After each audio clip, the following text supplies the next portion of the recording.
dia a todos para mais um Bom Dia Espíritas, sua dose diária de luz.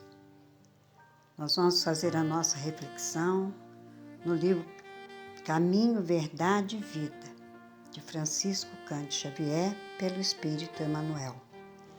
A nossa lição de hoje é a número 9, Reuniões Cristãs.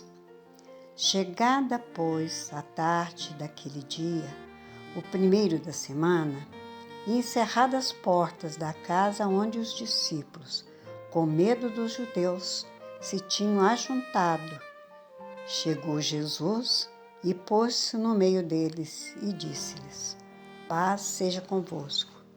João, capítulo 20, versículo 19. Desde o dia da ressurreição gloriosa do Cristo, a humanidade terrena foi considerada digna das relações com a espiritualidade.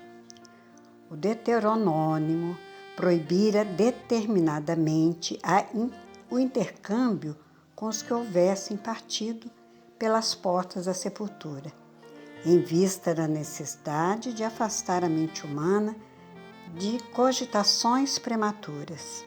Entretanto, Jesus, assim como suavizara a antiga lei da justiça, inflexível com o perdão de um amor sem limites, aliviou as determinações de Moisés, vindo ao encontro dos discípulos saudosos.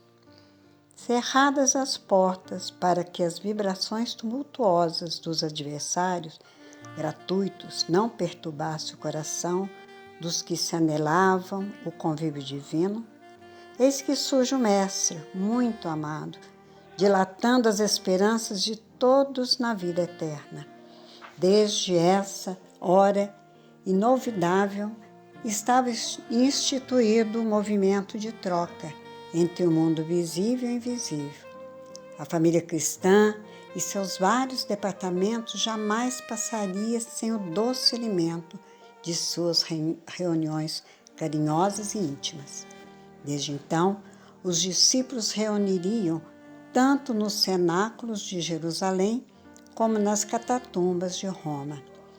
E, nos tempos modernos, a essência mais profunda dessas assembleias é sempre a mesma, seja nas igrejas católicas, nos templos protestantes ou nos centros espíritas. O objetivo é um só: procurar a influenciação dos planos superiores, com a diferença de que, nos ambientes espirituais, a alma pode saciar-se com mais abundância em voos mais altos, por se conservar afastada de certos prejuízos do dogmatismo e do sacerdócio organizado. Então, meus irmãos, vamos fazer uma reflexão com Emmanuel. Quando ele nos diz que com a aparição do Cristo no meio dos discípulos, foi aí que se deu a sua ressurreição. Então, Jesus chega naquela sala fechada, porque eles estavam tementes o que os judeus poderiam fazer, em relação ao trabalho que eles estavam reunindo e fazendo em nome de Jesus.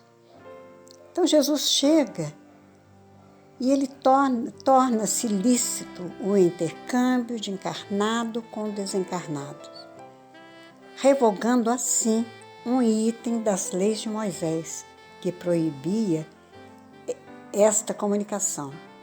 Moisés sabia que naquela época muitos já tinham noção desse intercâmbio,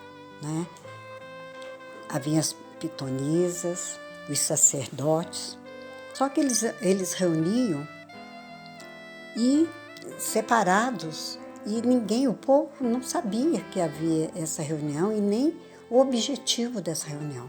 Eles ocultavam muito bem do povo, Então eles eram chamados os iniciados. Então, Moisés temia que o povo usasse essa prática de maneira prematura, sem conhecimento prévio, aleatoriamente. Então, Hoje, meus irmãos, não há mais proibições a estas práticas, mas a doutrina nos mostra que devemos ser cautelosos quanto a isto. Quando houver comunicação, que façamos uma avaliação, que passemos essa declaração através da mediunidade, né? Esse intercâmbio, que a gente passe pelo crivo da razão, antes de passar para frente essa comunicação, antes de fazer a divulgação dela, né? Que possamos certificar primeiro se a comunicação é real, se vai valer a pena fazer comentário dela, ou se a gente ainda precisa se certificar de que ela é verdadeira, né? Para que a gente não seja leviano em relação a isso. Jesus já nos preveniu sobre os falsos profetas. E os espíritos, eles vêm e nos falam que existem espíritos brincalhões e muitas das vezes eles vêm testar a seriedade que nós estamos fazendo o nosso trabalho, né? Então precisamos observar se estamos fazendo este trabalho mediúnico com seriedade, com responsabilidade, com respeito, não é? Porque é um trabalho muito sério. Então vamos pensar nisso, porque todo ensinamento não é só para os discípulos, não é só para o povo da época de Jesus e antes de Jesus, não. Esse ensino é para todos nós. Esse é um ensino que ficou para todos nós e vai ficar para muito tempo, para todos que vão vir depois e bem depois de nós. Vamos pensar nisso. Muita paz a todos.